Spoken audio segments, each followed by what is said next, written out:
नमस्कार। तो आज के इस छोटे से क्लास में हम करने वाले हैं व्रज गुणन विधि द्वारा समीकरण को हल करना।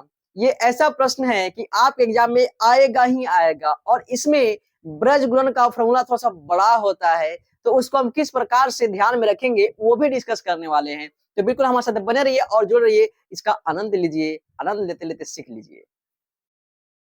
तो देखिए प्रश्न क्या कह रहा है कि व्रज गुणन विधि से समीकरण 8x + 5y = 9 एवं 3x + 2y = 4 का हल निकालें। तो सबसे पहले व्रज गुणन विधि का फॉर्मूला आपको पता होनी चाहिए कि क्या होता है। तो आइए सबसे पहले हम फॉर्मूला को देख लेते हैं किस प्रकार से करेंगे। देखिए, आपको कुछ भी करने की जरूरत नहीं है। मैं एक चीज समझा रहा हूं, उसको समझ जाइएगा। तो ऐसे ही आप फॉर्मूला लिख सकते हैं। मैंने जैसे कहा था पहले आपको कि इस प्रकार से मैं फॉर्मूला को बताऊंगा कि आपको तकलीफ नहीं होगी याद करने में। विश्वास है ना? तो आइए देखते हैं।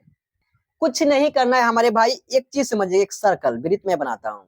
इसमें वृत्त तो है लेकिन समझाने के लिए यहाँ पे मैं लिखता हूँ ए और यहाँ पे मैं लिखता हूँ इधर बी और इधर लिखता हूँ सी। बस एक छोटा सा मैं तरीका अपना रहा हूँ आपको समझाने के लिए। तो बिल्कुल घबराना नहीं है कि इसमें क्या पढ़ना है, ऐसा करो, कुछ नहीं है, ऐसा कुछ नहीं।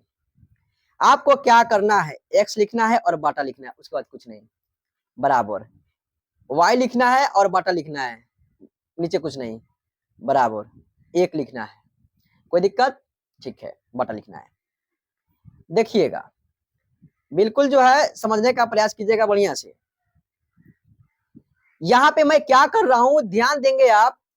मैं यहाँ पे स्टार्ट कर रहा हूं बी से, यानी मैं कर रहा हूं यहाँ से बी से, यानी बीसी लिख रहा हूं। यहाँ पे मैं लिखूंगा बीसी और यहाँ पे लिखूंगा, एक मिनट थोड़ा सा इधर साइड में करो, हाँ बीसी, और यहाँ पे मैं लिखता हूँ फिर से बीसी। कोई प्रॉब्लम नहीं, ध्यान दीजिएगा। उसके बाद सी ए, इधर भी सी ए, उसके बाद ए बी, मैं लिख रहा हूं इधर ए बी और इधर भी ए बी। बस कुछ नहीं करना है, मैं समझा रहा हूं आपको। इस बाटा को थोड़ा सा मैं बड़ा सा कर लूं, इधर थोड़ा सा लगे कि हाँ इस सब में है ना, सब में है इसलिए। ओके, अब देखिए यहीं पे तो मेन चीज है। मैं इधर लिखता हूं 1 2 2 1 1 2 2 1 1 2 2 1। यानी आप समझ रहे हैं कि यहाँ पे B1 C2 B2 C1 C1 A2 C2 A1 A1 B2 A2 B1। कितना आसानी से हो गया। बस एक चीज और छूट रहा है यहाँ पे, आप बीच में केवल माइनस लगा देंगे सब में। बस व्रज गुणन विधि का जो है फॉर्मूला तैयार हो गया है। नहीं जी? तो लाइक कर दीजिए। देखिए इस पर हम बनाएंगे। तो आपके समीकरण के अनुसार ए बी सी का मान जो है हम ज्ञात करेंगे, क्योंकि इसमें A1 B2 A2 C2 A1 A2 B1 B2 C1 C2 दोनों हैं। तो कहां से प्राप्त होगा? तो समीकरण 1 से A1 B1 C1 का मान निकलेगा और समीकरण 2 से A2 B2 और C2 का मान निकलेगा। कोई दिक्कत तो नहीं। आइए सबसे पहले हम समीकरण को यहाँ पे रखते हैं। अब आप यहाँ पे लिखेंगे हल। दिया गया समीकरण, दिया गया समीकरण, थोड़ा सा तेज बनाने का हम प्रयास करेंगे, घबराना नहीं है, समझ में आएगा बिल्कुल। समीकरण क्या है मेरे भाई?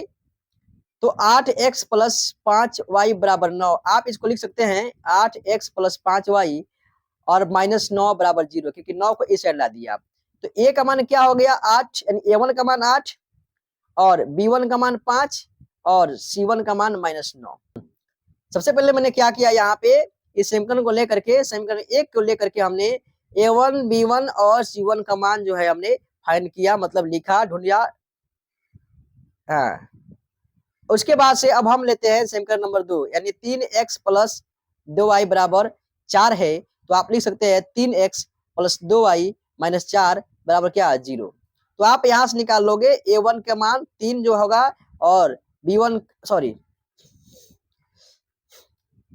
तो आप यहां से निकाल लोगे a2 का मान 3 होगा और b2 का मान 2 होगा और c2 का मान -4 होगा। ठीक है ना? यहां से ये आपने फाइंड कर लिया। अब आपका काम आसान हो जाएगा, बिल्कुल आसान हो जाएगा, घबराने की बात इसमें नहीं है। देखिएगा यहाँ पे मैं थोड़ा सा इसको यहाँ पे कर लेता हूँ। अब मैं इसको उठा करके ले चलता हूँ वहां पे जहाँ पे हम फॉर्मूला रखे हैं। ठीक है, तो देखिएगा फॉर्मूला क्या है, आप देख रहे हैं यहाँ पे सबसे पहले मैं इसको साइड कर लेता हूँ, ज्यादा बेटर रहेगा हम लोगों के लिए, ताकि स्पेस हम लोगों को मिल जाएगा हमारे प्यारे भाइयों। देखिए मैं इसको यहाँ पे साइड करता हूँ, मैं सबको साइड कर लेता हूँ, थोड़ा सा प्लीज समय दीजिएगा हमको।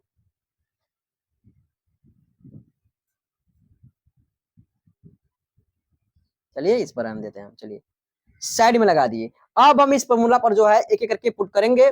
देखिएगा x है तो आप x लिखेंगे, बटा है लिखेंगे, b1 का मान क्या है मेरे भाई 5 है, तो 5 गुणा c2 का मान क्या है आपको -4, चलिए -4 कोष्ठ में बंद कर दीजिए, माइनस से लगा दीजिए। अब देखिएगा यहाँ पे b2 है, b2 का मान 2 है, और c1 का मान हमारे भाई कहाँ चला गया, ये -9 कर देंगे, कोई दिक्कत तो नहीं, ठीक है। अब देखिए बिल्कुल, अब बराबर करेंगे, अब क्या होगा y बटा c1 का मान -9 गुणा a2 का मान 3, कोष्ठ बंद, माइनस है लगा दीजिए, कोष्ठ शुरू कीजिए यहाँ से। अब देखिए यहाँ पे c2 है, c2 का वैल्यू -4 गुणे, और a1 का वैल्यू 8 है, उसको बंद कर दीजिए। चलिए यहाँ से आपको y का मान भी आपने इसके साथ लगा दिया।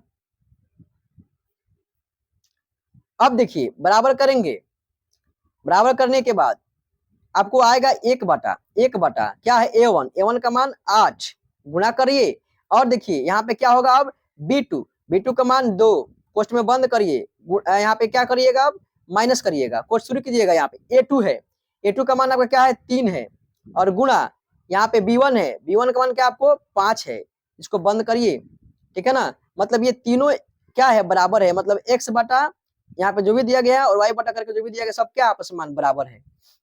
यानी कहने का मतलब आपको चीज यहाँ से प्राप्त होने वाला है। अब क्या प्राप्त होने वाला है आप ध्यान से देखिएगा, चलते हैं इसको लेकर के अगला पेज पर, ठीक है ना।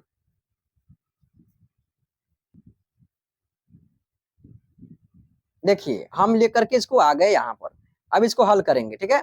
देखिए ये आपको निकाल करके क्या देने वाला है, ये आपको निकाल करके क्या देने वाला है, देखिएगा तो x बटा, ये देखिए 5 चौको 20 -20, चलिए, और 2 नवा 18 माइनस में होगा, तो माइनस माइनस क्या हो जाएगा, यहाँ पे प्लस हो जाएगा, चलिए बराबर y बटा 3 नवा 27, वो भी माइनस में है, और 4 बटे 32, और माइनस क्या हो जाएगा, यहाँ पे माइनस माइनस प्लस हो जाएगा, बराबर 1 बटा 8 दूना 16, और 3 पचे 15, चलिए तो x बटा आपको निकला यहाँ पे -2 बराबर y बटा निकला यहाँ पे या 5 बराबर 1 बटा 1 निकला।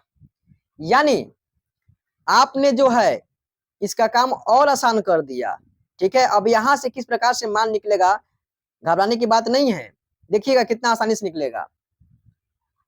यहाँ पे आप इसको x को जो है x -2 बराबर 1/1 कर सकते हैं, और y बटा 5 बराबर 1/1, दोनों को अलग अलग मान निकालेंगे आप, तो x बटा -2 बराबर 1/1, त्रिया गुणा करिएगा तो x बराबर आपको -2 प्राप्त हो जाएगा, ठीक है।